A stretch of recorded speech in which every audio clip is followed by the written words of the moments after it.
and airfields. New York Mayor Rudy Giuliani says the number of people missing in the collapsed Twin Towers of the World Trade Center has reached 5,097.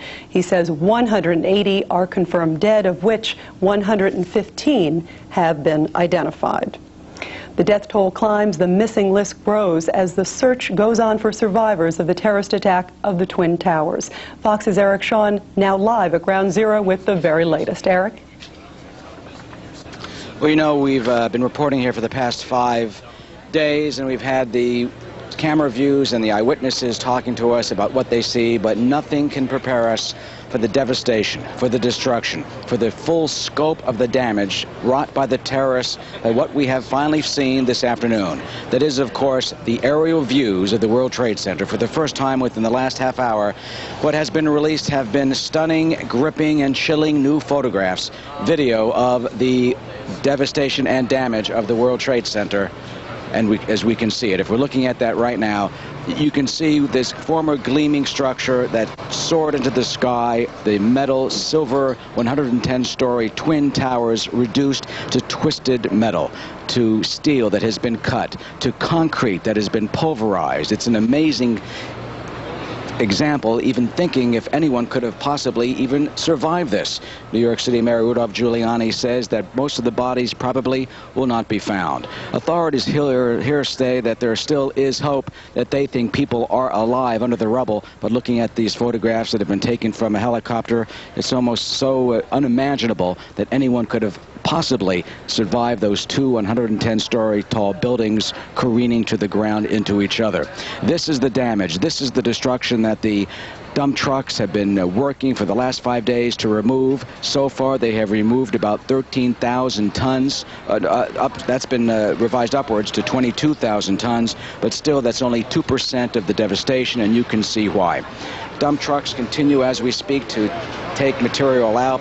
The cranes are working. The volunteers are working hand by hand, still hoping to see if anyone can be found alive under the rubble. They say here that they still have hope, but looking at these pictures, it seems unimaginable that anyone could have survived. Meanwhile, the investigation moves forward on several fronts. Locally, there are 2 men who are now being questioned by New Jersey police in New Jersey by the feds. They were found in Jersey City, which could be an important part of the investigation. 2 other men who were arrested in Texas. They were taken off of a train, an Amtrak train in Texas. Officials say they had tickets and were flying on a plane that took off on Tuesday from Newark to San Antonio. Authorities say they had box cutters, like the hijackers, that they had $5,000. That plane was put down in St. Louis when the national order went out to all airplanes to be diverted after the attacks here on the Trade Center and on the Pentagon. What's important to keep in mind is that the bombers who bombed the World Trade Center 8 years ago were also from Jersey City. They were led by the now convicted fiery Islamic cleric Abdel Rahman, who's serving life in prison for the bombing, along with several of his other followers. Well, as the investigations continue, the search here is picking up steam. There doesn't seem to be much hope, but they say there is some, especially when you look at this new stunning and gripping video. Rita, back to you. Eric, this investigation certainly is moving quickly. I mean, from talking to individuals here in Washington, New York, it seems to be moving at a substantial pace. Is the sense there that we will see a lot more arrest warrants? We've had 2 already, but you think we'll see a flurry of them in the next few days?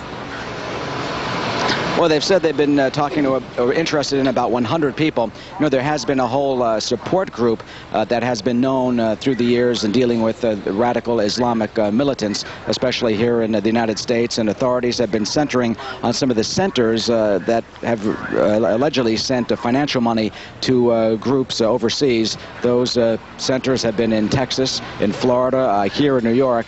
The center here in Jersey City, obviously, one of those areas that has the interest of authorities completely, because there sometimes seems to be a pattern to all this, and they are wondering if there is a pattern being repeated here, because you have to remember, this is the 3rd attack that was planned by terrorists. You have the bombing of the Trade Center in 1993 that did occur, killed 6 people, injured 1,000, and you also have an aborted plan to attack New York City's landmarks a few years later. They plan plan was to attack the Lincoln Tunnel, the Holland Tunnel, the United Nations. That was caught in time by federal authorities. Luckily, this one obviously not. So they do have groundwork, they do have information, and have been developing that through the years, but obviously it was not enough to find out about this attack beforehand, and that in itself is causing quite a controversy in the intelligence community. Certainly is. Eric Shawn, thank you very much, reporting live from New York. And now I'm going to bring in my colleague, John Scott, who has been covering this tragedy basically nonstop since last Tuesday. John? Rita, thanks very much. Pakistan, once very close with its neighbor Afghanistan, is now actually getting tough with that country, telling the Taliban there, the ruling junta there, to turn over Osama bin Laden or face the consequences. Now, our Amy Kellogg is live in Afghanistan and joins us from Islamabad, Pakistan, I should say, live on the Fox phone with the latest there. Amy? Hi, John. Well, as you just said, that is the big news today here in Islamabad, that a high-level Pakistani delegation is headed to Afghanistan tomorrow to meet with members of the ruling Taliban and demand that they turn over Osama bin Laden, who, of course, is the prime suspect in Tuesday's terrorist attacks, or face this massive retaliation. And Pakistan has said that it will support the United States in its war against terrorism, but that does put the Pakistani President Musharraf in a very tough situation. This is a Muslim country, and there are many people here who are sympathetic to the Taliban regime. Musharraf spent his day meeting with political, religious, and media groups, during which he explained President Bush's requests. He said President Bush asked for cooperation, intelligence, logistical support, and the right to establish bases in Pakistan. Some sources even report that he could let U.S. docked ships on the Pakistani coast in the event of an attack on Afghanistan, but there have been no commitments, and there is certainly a lot of resistance to the idea of cooperation with the United States.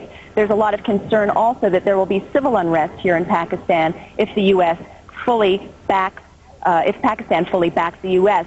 in a possible attack on Afghanistan, and Afghanistan has said that it would attack Pakistan if it backs the United States. Now, as for Osama bin Laden, he continues to insist that he is innocent. An aide of his sent a fax to a news agency in Pakistan today. It said that Osama bin Laden has taken an oath of allegiance to the Taliban. That means that he could not have been involved in Tuesday's attacks. Meanwhile, Afghanistan does prepare for the worst. Some people are starting to leave, heading towards Pakistan. Others are buying up essential supplies. And the ruling Taliban government now has finally ordered all foreign nationals out of the country. The Red Cross is gone. The only people who remain, the only foreign nationals who remain, are the 8 who are in jail for allegedly preaching Christianity in Afghanistan. Now, Pakistan also is said to be much more comfortable with the idea of working with the U.S. if it is under the auspices of the United Nations. And that is also the word out of Yemen today. Yemen says that it would support the U.S. in its war against terrorism if it were under UN auspices. And as for a country that has basically backed away from support, Tajikistan today, which is a former Soviet republic on the border with Afghanistan, has said it will not let the U.S. use its space for a base of operations. Reporting from Islamabad, Pakistan, Amy Kellogg, Fox News. John and Rita, back to you. All right, Amy, thanks very much.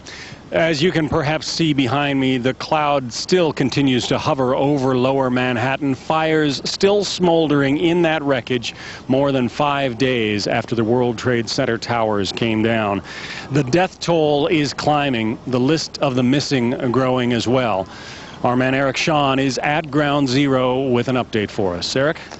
Directing the show.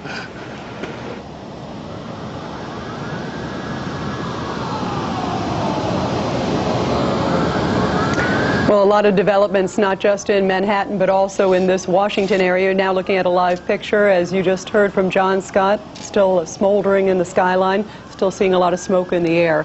Obviously, a lot of tragedy here in the Washington area as well. And as America's military leaders prepare to go to war, recovery efforts are moving forward, including at the Pentagon. Fox News correspondent Brian Wilson is live there with the very latest details. Hi, Brian. Hello, Rita. If there was any doubt remaining, Yes. and there really wasn't much doubt remaining, after the Sunday talk shows, all doubt was gone. This nation is at war, and this is the place where that war will be planned and the execution will be set forth. They will not be, we are told by military officials, just a few cruise missiles lobbed in the direction of Osama bin Laden. This will be long and sustained, but it will be very different than what you have seen before. Different because we will not be going up an enemy that has a standing army or a standing navy. These are people who work in the shadows, who live in apartment buildings and operate on the internet and through sophisticated communication techniques. And while we have plenty of time to look forward to what will happen here at the Pentagon, a few questions have been raised this morning about what happened in the moments after the attack. We heard this morning from the Secretary of Defense, Donald Rumsfeld, about that on Fox News Sunday. Take a listen. I mean, the idea of us sending up a fighter plane to shoot down an American aircraft filled with Americans is such an unusual thought. Now, anytime planes go off track, NORAD is notified, but we have never maintained the kind of, invested the kind of money to maintain an air cap over the United States on a continuous basis. Well, we